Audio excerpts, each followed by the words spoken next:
What's going on, guys? Top Tier Gaming here with Mason, a member of Top Tier Gaming. He's going to give a deck profile today from a game we played the other day. What deck are you doing? It's Tri-Brigade Zoo. It's a little different than we played the other day. I've been theorizing a lot about it, and there's plenty of choices and thoughts I have about the deck. We'll get into that when we get into the profile. So, I know you've taken this deck to a couple of local tournaments and whatnot. How have you been liking it or doing with it? I've been playing a different build a little bit each time. The first time I got third, and I went X1, I got the tiebreakers to third, and that was the full-on trap version with torrentials and everything. It was okay. I've never played the statue version. I just don't like the statue that much. The last weekend I got second, and I was playing more of a hand trap build. I liked it a little more, but I think this is like a mishmash of both of those versions. I think there's merits to the trap version, but not as many. I'm not running torrential in this list. I really like torrential, but I need to have a better going second than just fortifying my going first, and my side deck can reflect that a lot. All right, so definitely a lot of different ways to play the deck. Oh, definitely. There's not really one right way. Yeah, for sure. So let's just hop into the deck profile. All right, if you've seen a Tri-Brigade list before, the golden ratio is basically the triple fractal, the triple kit, the triple Nerval, and the 2 Karis. There's not really much to explain here, except I don't think I would ever play a third Karis. I know most people playing 2. I agree with that. He doesn't really do anything on his own. Fractal can get into any of these. Nerval can get into almost any, basically any of them, and Kit can get the Nerval to get anything. He's just there as an extra extender. He doesn't get you anywhere by himself. He needs one of these other ones to do something. So I think this is the golden ratio. That's all you really need to know about the Tri-Brigades, to be honest. So yeah, I did play the Zoo engine. Last weekend, I only played Rat and Ram. Now I'm playing Whiptail again.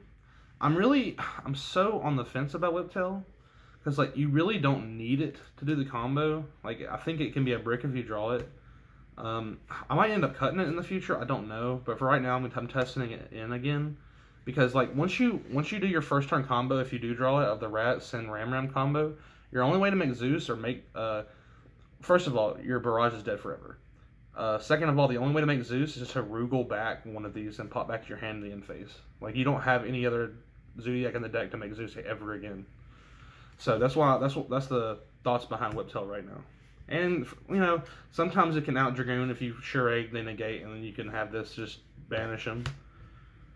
The hand traps. This has changed a lot actually. I'm having a crisis over it. You definitely have to play the 3 Ash. I think it's the most versatile hand trap in the game right now. You definitely have to play this. I was making Droll and Bell. I'm just playing Bell now. I'm side decking the Droll.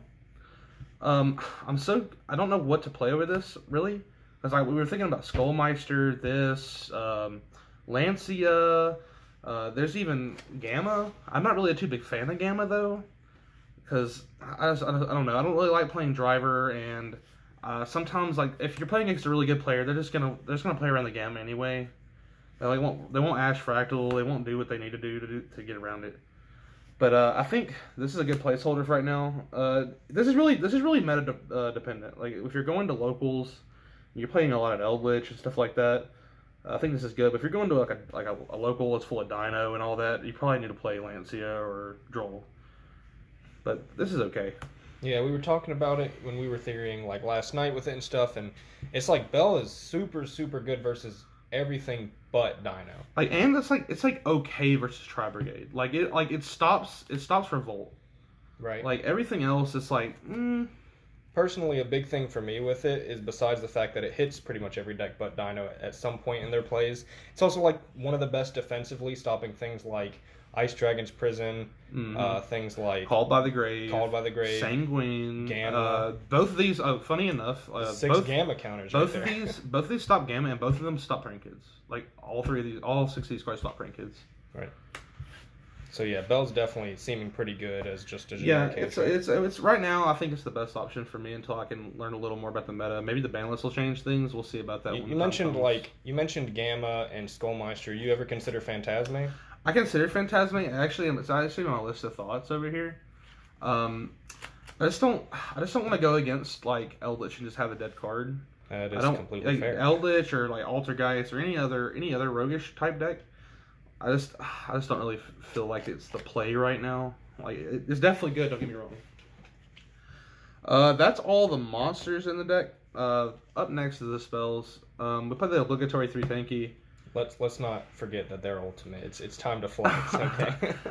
I have actually got these. I play Lunalight Orcust. I've had these since then. So, 3 desires.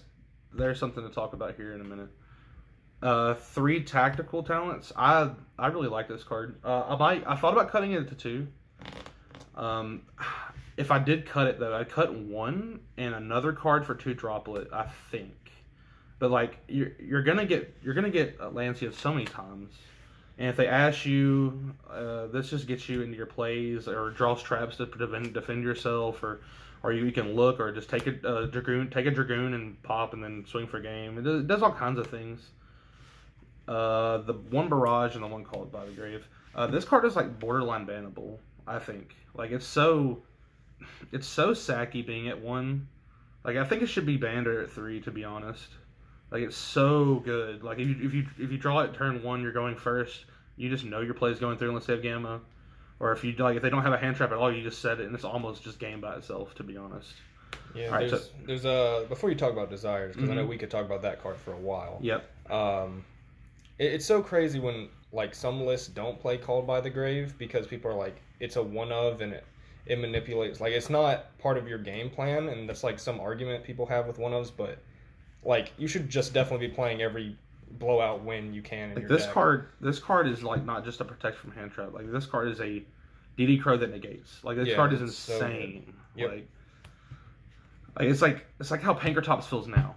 Like, when it was at 3, I didn't really feel the power of it, but when it's at 1, I definitely feel how like, overtuned this card actually is. So, back to Desires. Desires is, like a hot contention in this deck sometimes. I think if you're going to play Desires, you have to play 3, because, like, you want, like, why would you ever not play a card that says draw 2? But, like, you know as well as I do, sometimes this card can be very bad.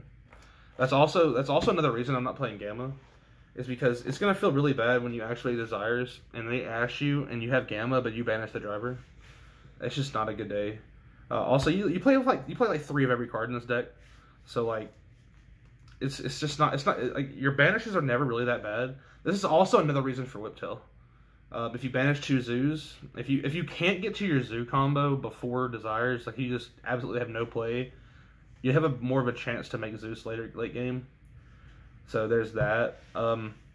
There's a whole, like, I don't know. I've played it without Desires too. I just like it more with it. The only thing is like when you go second, I think you have to side 1 or 2 of the copies out, because like a lot of people will just drop Lancia for no reason out of nowhere, like not respecting Gamma. Anything else you wanted to say about it? I mean, it definitely, like, Desires builds, you can definitely justify some of the ratios based on, like, whether you run Desires or not. Like, you'll see Desires lists maybe up ratios of certain cards, and non-Desire builds, like, you might expect no Whiptail in it, or maybe less Revolt count, or however you want to play it because of Desires, and it just justifies certain ratios. I'm actually, what is the word? I'm actually contradicting myself with this in the trap lineup. And I'll show you later. This is why I don't think this is the final build. We'll talk about it in here in a second. The traps are up next. We play the obligatory best card in the entire format. That's true. I actually think this is the new Vanity's Emptiness. That's what it is. Like Vanity's Emptiness was at 1, and it was just so meta warping. Like if you draw this card, your percentage rate of winning just goes through the roof. Like this card is so insane. Here's what I was talking about with Desires. I only played 2 Revolt. I think if you resolve 1 Revolt, you should be winning the game.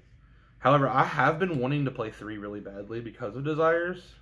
And, like, it doesn't hurt to hard draw it. The only time it hurts is if you draw more than 1. Like, if you draw 1, you're good. You don't even have to make Berbrum to get there. So I might actually go over 40. This is a 40 card deck right now. I might actually go over and play like 2 more cards. Playing Strike. I wasn't playing this weekend, but this card is insane going first. Like my going first is already good, but this just seals the deal. Like if I like Appaloosa, the Dragon Lords, and this is just most likely game. And going second, you just side them all out for hand traps and stuff. And then the last card in the deck is Impermanence. This card is insane in the mirror. That's basically the reason you play it. It has applications versus many other decks in the format, But in the mirror, you just stop a Tri-Brigade effect, and they banish for cost. It's just so detrimental to them. Also hitting Appaloosa. Appaloosa feels like she's everywhere this And then, format, like, in the side deck, you side deck Nibiru. So, like, against Dragon Link, if you have this in Nibiru, you just, like, blow their whole board. Yep. Imperm definitely, for some people, has been feeling like an MVP this format. Yeah, it's good. It's good again. Like, I didn't like it in the previous format, but we're back now. Yeah. You definitely sided out against Drytron, obviously. Okay, that's the main deck. It's 40. I might, like I said, I might up it to 42 or something like that for Desires. I know that it's gonna cringe people sometimes with going over 40, but you gotta do what you gotta do sometimes. I think in Desires builds it makes sense. Like, I don't think anyone really argues that. You want side or extra? Extra first. All right, extra first. All right, so we're playing Zoo Eldritch. So we have the Trident, the Tiger Mortar, the Trakanon, and the Borbo. This is all you really need. There's not really much to say here. You're not making Borbo and like ever unless you're making Zeus. Like these are the ones you use turn 1 to make your Farajit play. Then the Zeus. There's that package. We play the 1 Farajit and the 1 Bearbroom. I've never wanted more of each one of these, to be honest. Because if you make them legit, you can just bring them back with the Revolt and get their effects off. Sometimes you just can't make them legit. Like you could probably make one of them legit, and you probably need to make Farajit that so you can keep filtering through. But yeah, this card's actually insane. This card should not. I've seen Revolt. I've seen a lot of lists play 2 Bearbroom, I'm pretty sure. Mm-hmm. Have you like ever thought about that, or? I haven't really wanted it because like, if you really need another Revolt later on in the game, you just make this legit and bring it back Revolt. Like, but if you don't, I mean, I never needed a second one because there's like another card in the extra deck I think personally you absolutely have to play, and like the extra deck's so tight that you can't really add another one. Like speaking of, like you have to play Rugal because he's actually, I like him a lot, to be honest. And then the 2 Shureg, you have to play these for certain. I see people play 3 Shureg. I don't know how they're fitting that, but I think 2 Shureg is the way. You have to play Almirage because sometimes you'll brick into a Narvel or a Kit just alone. The Dragon Lords, it just sends tanky imbalances. It's really good. This is the card I was talking about where you can't really play like the double Bearbroom or the Farajit, the Doomeagle. Some people don't like the Doomeagle. I really love the Doomeagle because it's really good versus Drytron. They don't get their effects. Like if they tribute for a ritual summon or something, you just chain Doomeagle, put it back, and they're not searching off of any of the ritual cards at all. It also has niche interactions with a lot of other matchups. Plus, he gets to be 48. Like dragon or like dinosaurs, Eldritch, like super good matchups across the board. Most definitely. And he's a link 3 he's another link 3 to climb up into. But that's actually very important because sometimes you'll just use Rugal turn 1. You actually need another link 3 to just 1 card access code, which is here, and then your Appaloosa, which you really want to summon that turn 1. Like Appaloosa's back, guys. Like it finally returned to the format in full force. Yeah, she's definitely pretty good right now. Mm-hmm. All right, that's the extra deck. It's mostly standard. Like you really can't change much in here, to be honest. Yeah, looking at your extra deck, it does look like a lot of players run pretty much what you're running. Yeah, it's basically the same. Makes me wonder how they're fitting the second Bearbroom or the third. They're not playing the Doomeagle. Okay. Like a lot of people cut the Doom. Spot? Yeah, they cut the Doomeagle for like a 3rd Shureg or a 2nd Bearbroom. But I think this is really good. Fair enough. The side deck is up for debate. This is a lot. We got to talk about a lot of this. Here's a Called by the Grave S card. That card. Zach, that card is so game warping. Like it's a big body. It can pop anything. Like the mental gymnastics you put your opponent through by just dropping this card. Like it just baits anything. Like you drop it, they have to strike it. Like this card. It probably shouldn't be legal, but here we are. I play a lot of hand traps. I'm not too sure what to do yet and how to finalize this, but we'll talk about it a little bit. I play 3 Nibiru, 3 Droll, and 3 Lancia in the side, along with the Panger Tops. There's just a lot of different matchups you need to be prepared for. You could probably main deck either one of Lancia or Bird. I wouldn't main deck Droll right now. I'm not Droll, Nibiru. I just don't think it's like that prevalent unless you play against like Dragon Link or Prankets or Drytron. But the format's so open, I don't think this is worth playing in the main. You could probably sub out Bell for one of these, and does not play Bell and play another 3 of, or like Dart Roller No More or something like that.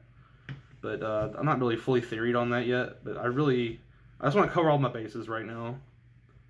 3 Twin. This is probably the best card in my side deck, to be honest.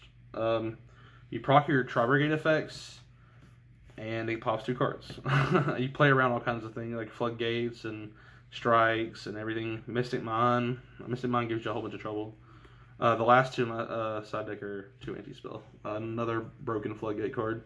I actually want to play 3 of this if I could fit it.